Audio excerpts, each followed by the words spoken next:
30,000 pesos na loan, pagka binayaran magiging 32,700.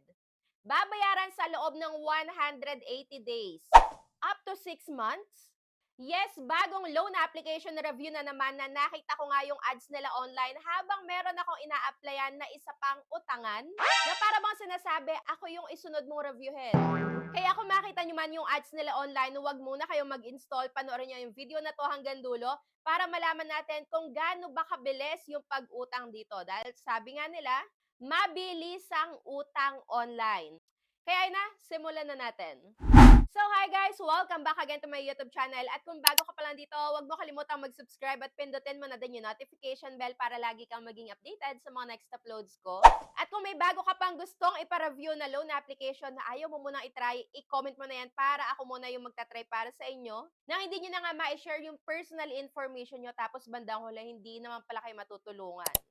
So balikan nga natin itong CashX Easy Online Loan Application.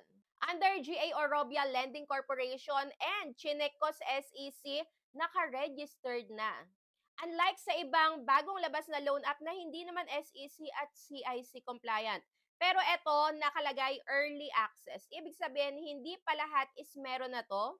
So, meron pa lang 10,000 plus downloads at wala pa ako ditong mababasang ratings and reviews dahil hindi pa naka-open. Kung natry nyo naman na at isa kayo sa naka 10,000 plus na to na downloads, comment down below your experience. And dito nga pala, chinek ko sa CIC ay wala naman yung pangalan nila dito, yung provider nila. Yung company name, wala. So, SEC registered lang sila. And after ko na nga ma-install, ayan, meron pa sila ditong claim your daily reward. May pa-reward pa. And ayan, mag-set daw tayo ng password para mas mabilis ang pag-login, pero ako, maybe later na lang. So yan na nga yung bumungad sa akin sa pinaka-homepage nila, up to 30,000 pesos. And short disclaimer, baka sabihin nyo na naman binayaran ako para i-review to. So hindi po, hindi ito sponsored. Ayan, base lang to sa experience ko, yung isi-share ko sa inyo para maging aware din kayo. Pagka nakita nyo yung ads nila online, ano ba yung makikita nyo sa loob? Makakatulong ba? So mamaya na kayo mag-decide. Pero yes, SEC registered sila, kaya matatawag pa din na legal. At dito nga sa taas, nakita ko, meron nang nakapag-loan ng 27,000 dahil nakalagay dito was approved. Pero wag tayo munang nagpapapaniwala dyan dahil gaya ng lagi kong sinasabi, to receive is to believe. Hanggat hindi natin natatanggap, huwag tayong maniniwala. No hidden fees daw sila. Sana nga, no hidden fees. So, yan na yung mga sinagutan ko. Ayan, other phone number, nanghihingi din sila. Email address, Facebook, Instagram, Viber, WhatsApp, at TikTok. OMG naman, ano? Ang dami namang hinihingi. At may X pa pala, OMG. So, ito yung mga supplementary information na ayan, kailangan nating lagyan. And after nun, wala na. Wala na akong iba pang sinagutan dahil automatic na akong napunta dito. So, after nyan, eto na yung bumungad sa akin. Nakalagay, claim your cash now. Wala nang iba pang sinagutan. Wala bang ID hihingin dito? So, walang facial recognition. Okay, so kaya pala dito na ako agad napunta kasi may nakalagay dito sa itaas na peso 1 at sabi, sorry, your last order was not approved based on the available information. So please provide additional materials to improve your loan eligibility. So yun naman pala. So hindi pala sila bagong labas lang dahil ibig sabihin lang nito, may na-applyan na ako dati. And possible na nagbago lang sila ng pangalan, nag-update. Pero, ayun nga, na-detect pa din yung last ko na or yung previous ko na application sa kanila. At ayan, may loan amount ako dito na 2,000 pesos. At yung loan term, 150 days. Yung interest rate, may 0.5%. At yung babayaran ko ay 2,010. Ibig sabihin, 10 pesos lang ang interest. So dito medyo hindi ako naniniwala na ito lang yon, walang makakaltas. Kaya ito, yung loan agreement at scheduled reloan plan, chinek ko muna.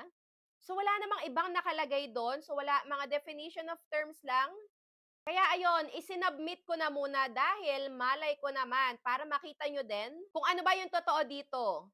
Hindi naman pala 2,000 pesos. So, ang naka-under review lang dito ay 1,000 pesos. O, di ba?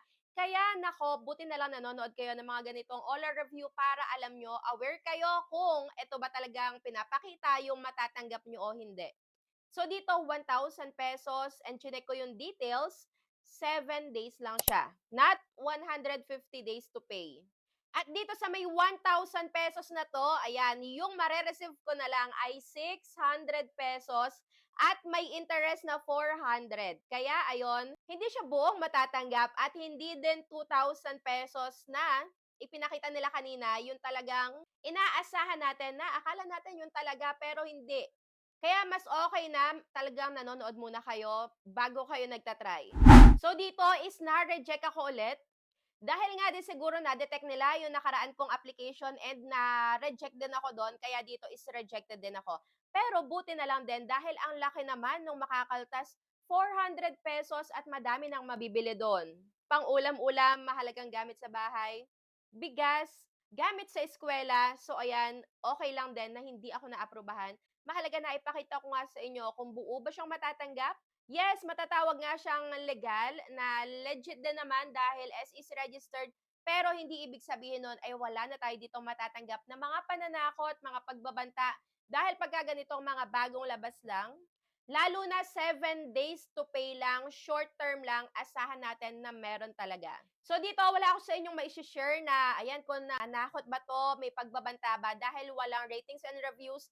Kaya kung na-try nyo naman to at naaprubahan kayo, nakapagbayad kayo, or kung na-overdue kayo, please comment down below para makatulong nga din sa may iba pang viewers at sa mga nagbabalak na mangutang dito. Kaya ang dapat nyo malaman, yung 150 days ay hindi po totoo, 7 days to pay lang siya. At yung kaninang nasa may ads nila, na pag nag-loan ng 30,000, pinakababayaran lang ay 32,700. Walang ipinakita dito na mga charges, hidden charges, kaya wag kayo ding naniniwala sa mga ads nila.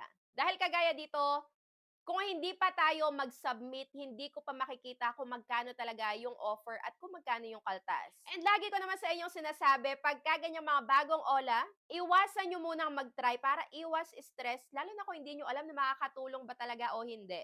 So, lagi kayong mag-check ng loan terms and agreements bago kayo mag-apply sa kahit na anong loan application man yan na balak nyong applyan. At kung wala namang malinaw na loan terms and agreements, nako, wag na kayong magtangkang ipagpatuloy yan. Dahil wala namang linaw. At ang masama pa dyan, baka mag-auto-disburse pa. So bago tayo mag-end, isi-share ko muna sa inyo itong ginagamit ko nga na pang-spray sa kwarto, sa CR, sa sala. So ito yung ginagamit ko, yung Yumi Scent na coffee yung amoy. Ayan, sobrang bango niyan guys. At ito nga yung 500 ml. So, ganito siya kalaki and sobrang bango na to. Amoy kape talaga. So, kung kayo, meron kayong business na coffee shop, pwedeng-pwede to, spray nyo muna para sobrang bango. So, alugin nyo muna tapos saka nyo i-spray na gano'n. Sobrang bango. So, that's it for today's video. Thank you for watching and see you on my next vlog. Bye!